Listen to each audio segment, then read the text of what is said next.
We've come back to the Milwaukee County Zoo to wrap up our 36th season. And you know, we're just a year older than Snow Lily here.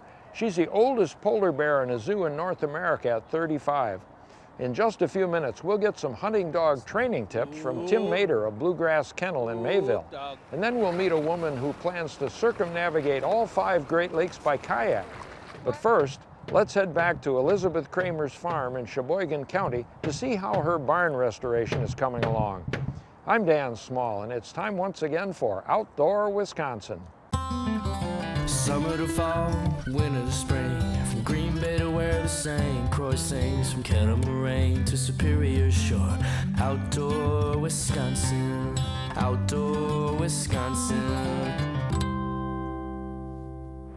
These dairy cows are safe here in the zoo's family farm exhibit, but some Wisconsin farms sustained considerable damage from storms that swept the state in the last few years.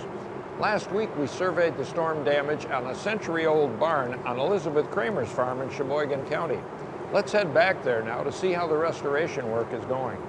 So we are here on the final day of the barn repair project.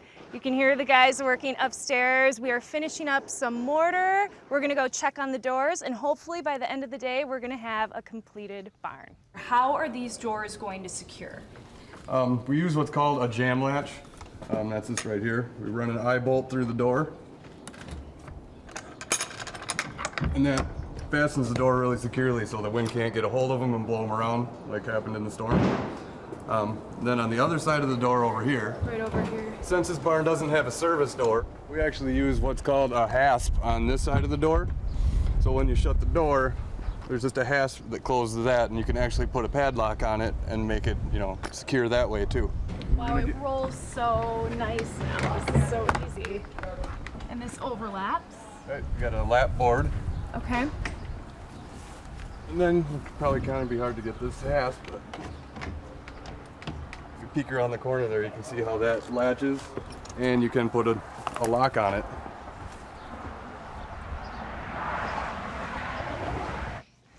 Some of the pulleys are still up, some of the equipment from the straightening.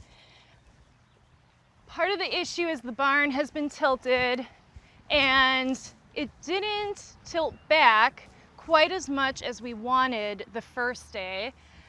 And yesterday it still was fighting being pushed back to where it needs to be straight. So today we're gonna try to pull it back just a few more inches, and hopefully it will stay and we can take down the equipment and have a straight, solid barn now that the foundation is complete. Using the pulley system, the team was able to straighten the barn, slowly letting the wood settle as it moved. Once it was safe and secure, we were able to start working inside again, just in time for a hay delivery. It looks so good. It's amazing how well blended it is with the rest of the barn. Well, thank you. Absolutely. I think they even went along the corner just to make sure that every nook and cranny had some mortar in it. Yep, again, you want to seal that up just so that water Yep. doesn't get in there and break everything apart as it freezes. Yes. So, no, you should be in good shape. Yeah, awesome. It looks great. Thank you. Thank you. The barn is now safely repaired. As the crew puts on the finishing touches, a local historian stops by to tell us why barn restoration is still an important part of Wisconsin communities.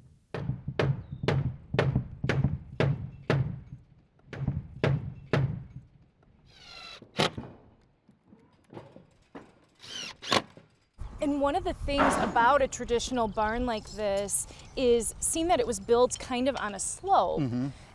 So that foundation, that bottom barn structure really does hold up. Yeah, absolutely. Again, it just goes back to that.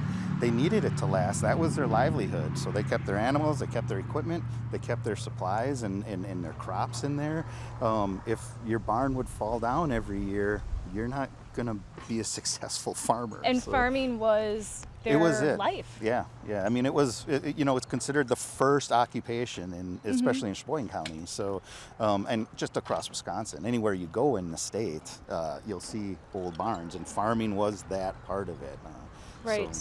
And your story was just great, because when we get into a story and we start finding these new things, and the whole idea of the cheese factory and the original owner of the property having that involved in the cheese industry, which is huge in Wisconsin and Right. Sheboygan County. So I mean, that's what we're here for. We're here to connect the past to today, and let's not forget where we came from, because there's a lot of value in that. So. And with a little paint and extra care, this barn from the 1800s will hopefully last for another 100 years. All the animals here at the zoo are trained, even the rhino, and the trainers use positive reinforcement to get the animals to do what they're supposed to do. Dog trainers use similar techniques to reinforce positive behavior. We spent a couple of days with dog trainer Tim Mader of Bluegrass Kennel in Mayville to watch him work with a young German wire hair pointer named Rigby. It's a windy day here in Mayville, Wisconsin, and I'm out with dog trainer Tim Mader. Tim, we worked with you, 30 years ago, was it? Yes, Dan, at Top Gun Farms. Yeah, Yes, it's yes, good sir. to be back. And welcome to Bluegrass Kennels Well, thank you. training grounds. Thank you.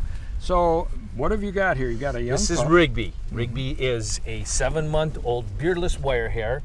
She's just been in training for a couple of weeks. We're gonna put this chucker out for Rigby. This is a chucker partridge. The reason we use chuckers today is because I want her, if she catches one of these birds, I want it big enough in her mouth that she understands that she's got a hold of something. The dog trainer's main tools with a young dog like this is a check cord. Okay, and electronics. We're teaching her electronics, we're teaching her recall, we're teaching her stand, but most of the time we'll pick up the check cord to make sure that she comes back to us so we don't have to put a lot of pressure on her. Rigby, we're hoping we see some points out of Rigby. Right now she's enjoying her puppy life, but it's time to learn the tricks of the trade. Good girl. If you look, old Rigby, she's already pointing butterflies for us today. Good girl. Okay, come on. As you can see, she thinks there's a bird behind every bush. And that's what young dogs do, especially when they first start to point. And she was pointing butterflies there. And so as we watch her, we will let her figure it out. A lot of times if you push too hard or you try to position the dog doesn't understand what it's doing. You're better off letting it figure out that there's not a bird behind every bush. What kinds of things do you work on with a young dog? Well, the biggest thing you want is the retrieve. You know that, Dan, if we're going to shoot the bird, we want the dog to bring it back. We want the bird. So we work a lot on retrievability, and then also her being a pointing dog, we want her to stand. We want her to stand on point so that we can go and get in good position to make the shot. If you notice, she does a natural quartering. There, she's on a bird right there. That's a point. She's not sure where it is. There it goes. And then I'm firing a blank gun for Rigby right now because she's new at the game and I want to get her to chase, but I need that noise because the dog will associate gunfire to good things, and eventually she'll understand when you shoot the gun, she'll be able to get the bird. Ooh, now what we're trying to do is get in front of her. But because she's a young dog and these are the first few times, she's probably not going to let me do that. Good. Good. Good.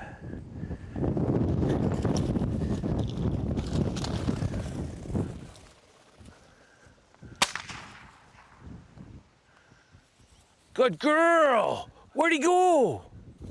For a young dog, that was good work. That was really good work.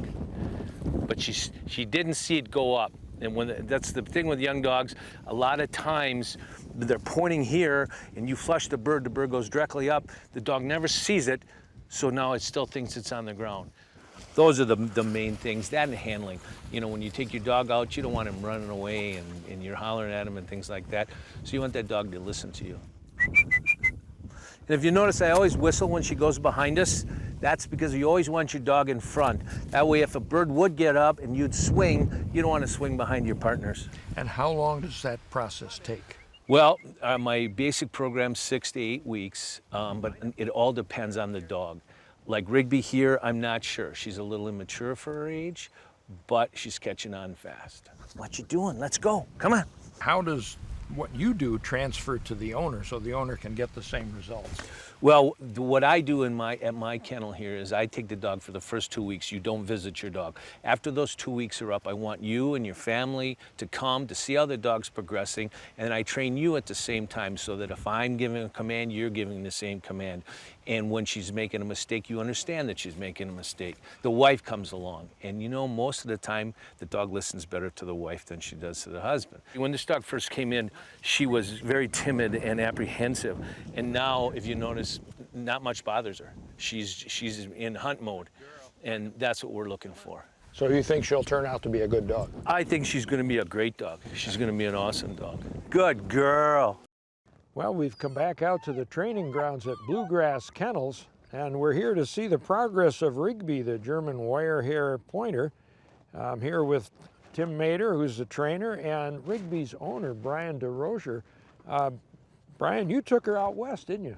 Yes, we got to make one trip out to North and South Dakota, and then a couple weeks later we went out to northwestern Kansas. Important question, how did Rigby do? She did great. I feel really good about how she's doing after, you know, she's only 11 months old, and I can't be happier with her, and Tim's did a great job with her. I really appreciate the work. Well, Tim, we were here 6 months ago when she was just learning the tricks of the trade, so to speak. What's the plan today? Well, today we're going to see how well she handles, and we're going to see her pointer birds, and we're going to see us knock a few down. Nice little dog, you know, learning a lot. With Brian taking her out west, she learned a lot of different things with wild birds, and it's always a process with a young dog. A couple of years it takes for them to truly figure out the game. And so what we're going to see today is we're going to see advanced work compared to what we saw when we were here the last time. Oh, there we go. Oop, dog. Go ahead, Dan. Move ahead. Oop. Move ahead, Brian. Ooh, dog. Oop. It's right in that clump ahead of her there, Dan. Okay. Oop. Ooh, dog. So just go in and kick it out. Key to working young dogs, Dan, is to let them do the work and not to push on them. Let them figure out the sense, and then remind them how close they should be. Nice shot. Well, Tim, Rigby obviously obeys you very well. How do dogs make the transition from the trainer to the owner? Well, that's a good point, and I tell everybody who's a client of mine, I tell them you want that dog to listen to me because that means I'm working the dog and she understands. And that's why I always have clients come out and work the dog with me so they understand, they give the same commands I do.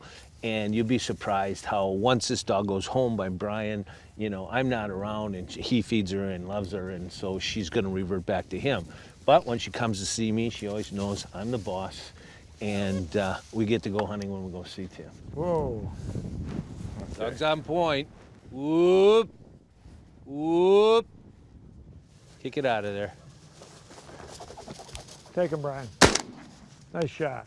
You're doing great. Get me the bird. Fetch it up. Here, Rigby. Here. Rigby. Good girl. That's a good girl. That's a good girl. That's a good girl. Well, Brian, you made a nice shot on that rooster, a beautiful bird. And Rigby held her point. She's doing well, Tim. She's doing real well. You know, she's come a long way from that 6-month-old dog. Come here, Rigby. Come here. She wants to go. She wants to hunt. Rigby, here. Come here, baby. Come here. She's come a long, long way. And she's got even further to go. It's a process. She's going to learn more and more as we go. And next year, she's going to be a real, really awesome dog. All right, ready for the big leagues. Can't wait. This pond behind me is called Lake Evinrude. It was named for Ralph Evinrude. And you know, Ralph's dad, Ole, was the inventor of the outboard motor. Legend has it that his fiancée, Beth Carey, wanted some ice cream. But by the time Ole rode across Okachi Lake with it, the ice cream had melted. There has to be a faster way to cross the lake, he thought, and the rest, as they say, is history. Motorboats are popular today for fishing and other forms of recreation, but some folks still prefer a simpler form of propulsion. Elizabeth Cramer recently met a woman who plans to circumnavigate all 5 Great Lakes by kayak. It's a chilly December day at a local marina in Milwaukee. Can you help me lift the boat down? I'm joined by a woman who calls the water her safe place despite it ending her dream just a little over 2 years ago. You're about to embark on an absolutely huge project. Yes. Tell me a little bit about what you're hoping to do in 2020. Well, my plan is to become the first person in history to circumnavigate all 5 of the Great Lakes in less than 1 calendar year. It's something that's been attempted by probably half a dozen people and never successfully completed. It's absolutely beautiful here. In 2017, I attempted to do it, and I actually paddled further than anyone else has done in 1 calendar year. I did 3,592 miles. I have never seen anything so amazing in my life. I circumnavigated the 3 largest Great Lakes, Superior, Huron, and Michigan in less than 1 year. I also did the south shoreline of Erie and a little bit around Lake Ontario. I had to stop in Toronto. Why did you stop? Well, it was December the 15th, and the ice was starting to come on the water, and the weather predictions was that it was just going to be storm after storm after storm all the way into the new year, and it's 1 calendar year, so I had till December 31st. Unbeknownst to me at the time, I had pneumonia. On top of pneumonia and severe weather, Traci was also working against another condition that affected her on a daily basis for years before her 2017 expedition even began. Everything on me hurts. My hands, my wrists, my arms, my shoulders, my back.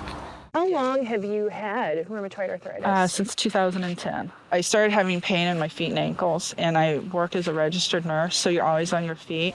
So I just thought it was bad shoes. I was also running triathlons and doing 5Ks and 10Ks. And then the pain moved into my hands and wrists, and I was at work one night, and I hurt everywhere. I went to my doctor, and the very first thing that he said to me after I told him all my symptoms was, anyone in your family with rheumatoid arthritis? My grandmother had rheumatoid arthritis so severely that she lived with us her whole life. She was in a wheelchair. And it wasn't until he asked me that it was like, oh my God, this is what I have. Then it was like so obvious to me. I was very depressed for about 3 months because all that I knew was my grandmother. And I thought, oh my God, my life is over. And everything that I love doing is over. And then I just woke up one day, the medications were helping. I was feeling better, and I woke up one day and I felt normal. And I thought, my life isn't over as long as I take my medications and I stay active, because that's one of the really, it's this vicious cycle, because you feel horrible. You feel you hurt everywhere. And sometimes when you have a flare, your whole body just hurts and you don't even want to move. What was it like meeting her for the first time? In kayaking world, there aren't too many superstars, so she's the closest thing I'd ever met to a superstar. I first heard about Traci when she started out, and I was one of the skeptics that said, what's a Missouri River paddler going to come up and do on the Great Lakes, because it's just not going to work. This is unreal. I've never experienced anything like this before. I really had no idea what I was getting myself into. All of these people were so willing to come out and to help me. Marv is up ahead of me, helping to make a path. It's taken 2 people to do this. It's something else. I had to take a shower to get the life jacket off because it was frozen onto me. Move his arm around. A lot of supporters let them stay at their homes. Some of them provided meals. I had done my own expedition in Canada back in 80-81. So I knew what she was kind of committed to and what it was going to take. Is that modified for your arthritis? Yes. When I'm just out paddling for a day, I don't need this. But during the expedition, paddling every single day, my hands, my joints would freeze up. My hands sometimes would swell up twice their size from the RA. So it's harder on your hands to grip this, but with this, it's a little bit easier. So when my hands start hurting, I can switch from a regular grip, which is more efficient, to this grip. It's less efficient, but it saves the joints of my hand. If you see how he's bending his knees to get in the boat with my RA, I can't do that anymore. With this boat, it's really great because I just plop in and I'm in. Traci's strength has not come without struggle. The final video diary of her 2017 attempt at circumnavigating the Great Lakes is a reminder that the will to carry on is often a balance with the wisdom of knowing when to stop. I think I've reached the end of the line here.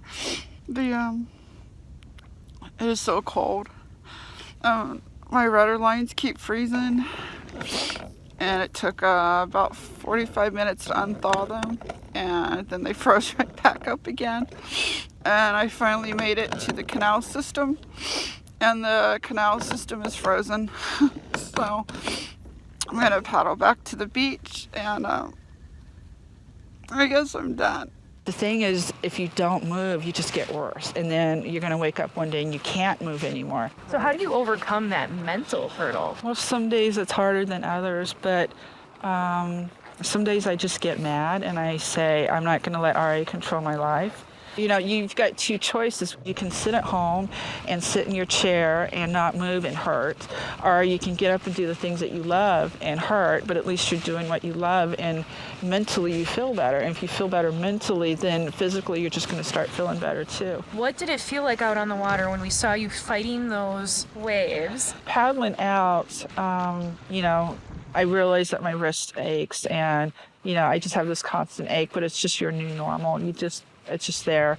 Being out on the water, I was focused on keeping my boat upright, making sure I was hitting the waves in the correct angle. And so the pain vanishes because I'm so focused on what I'm doing. Does it vanish or you're distracted? I'm distracted. It's still there. I guess if I was thought about it, it's like, oh yeah, it still hurts, but you're not thinking about it because you're thinking about, you know, I've got this big wave coming at me, I don't want to flip over. What does it mean to you to have a community like this come and support you? It's a godsend. It means everything to me. It touches my heart to have people that I don't even know who's willing to take the time to reach out and offer to help me.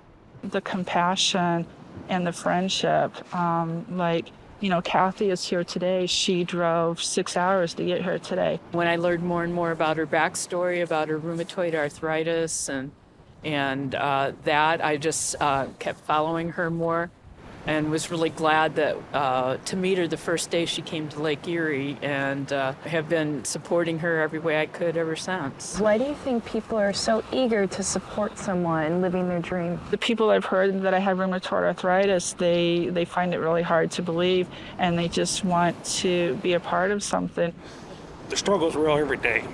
I know it is for her. And I really admire what she's doing, and I want to do anything I can to help her to make her dream come true. If I lead, then I'm alone. If we paddle side by side, I've got someone to talk to. It's very interesting what you've had to give up for this. In 2017, I cashed out almost half of my retirement to pay for the trip, and then leaving family for 10 months.